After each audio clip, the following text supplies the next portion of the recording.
Hi everyone. Today we're going to study gradient vector. The gradient vector or gradient of the function f of xy is this formula. The notation inverted f is read as grad f or gradient of f or del f. So our formula here is read as gradient of f is equal to I times partial derivative of f with respect to x plus j times partial derivative of f with respect to y.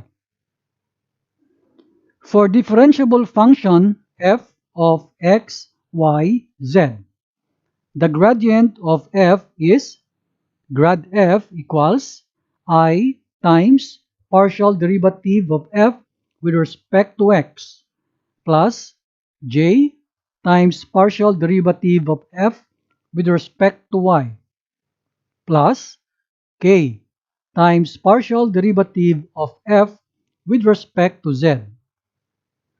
These are the working formulas. Example 1.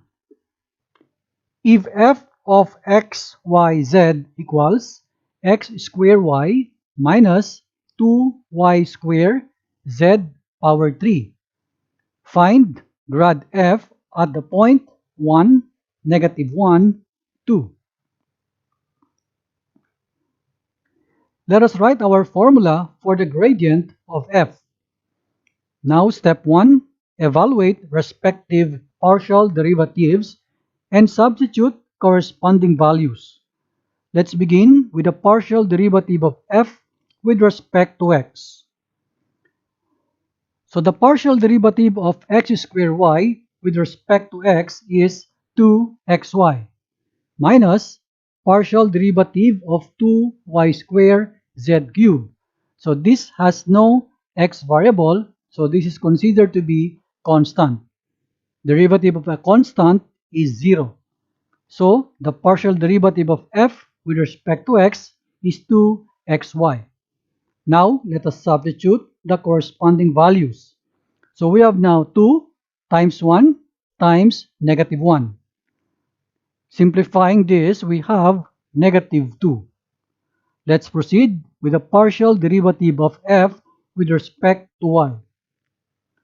Partial derivative of x squared y is x squared minus partial derivative of 2y squared z cubed with respect to y is 4y z cubed. Substituting the values, we have now 1 squared minus 4 times -1 times 2 cubed. Simplifying this, we have now 1 plus 32, and 1 plus 32 is 33. We have now the partial derivative of f with respect to z. So partial derivative of x squared y is 0 minus partial derivative of 2y squared z cubed with respect to z.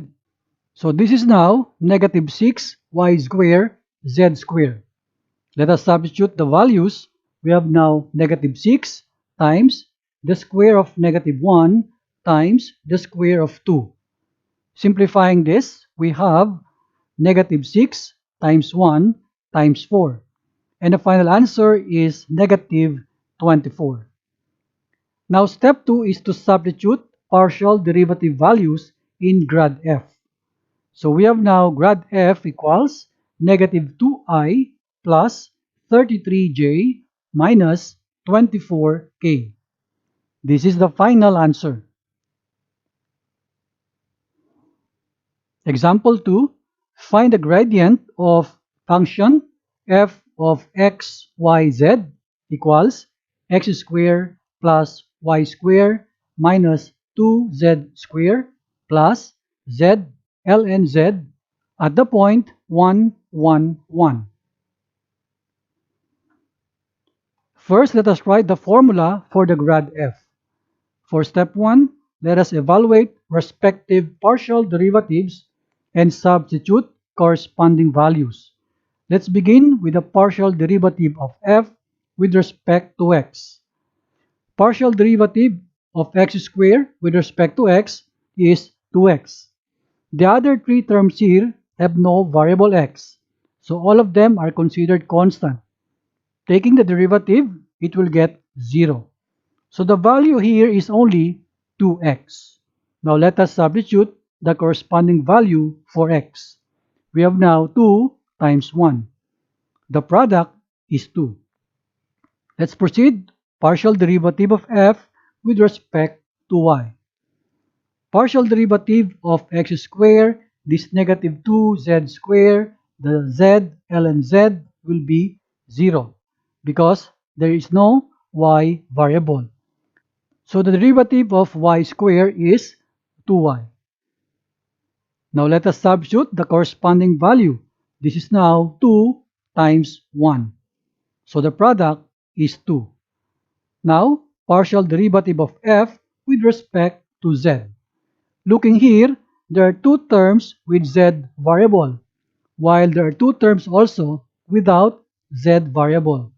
So the x squared plus y squared, taking derivative, will get 0. Now, derivative of negative 2z squared will be negative 4z plus z ln z. This is a product. So let us apply the product formula. We copy the z multiplied by derivative of ln z, that is 1 over z, plus we copy ln z times derivative of z, that is 1. Simplifying further, we have now this negative 4z plus this value here is equal to 1 plus ln z. Let us now substitute the value for z. Negative 4 times 1 plus 1 plus ln 1. This ln 1 here is 0, so we can cancel this out. Negative 4 times 1 is negative 4 plus 1, it will give us negative 3. For step 2, let us substitute partial derivative values in gradient of f. So we have now grad f equals 2i plus 2j minus 3k. This is now the final answer. I hope you learned something from this video. See you again next time.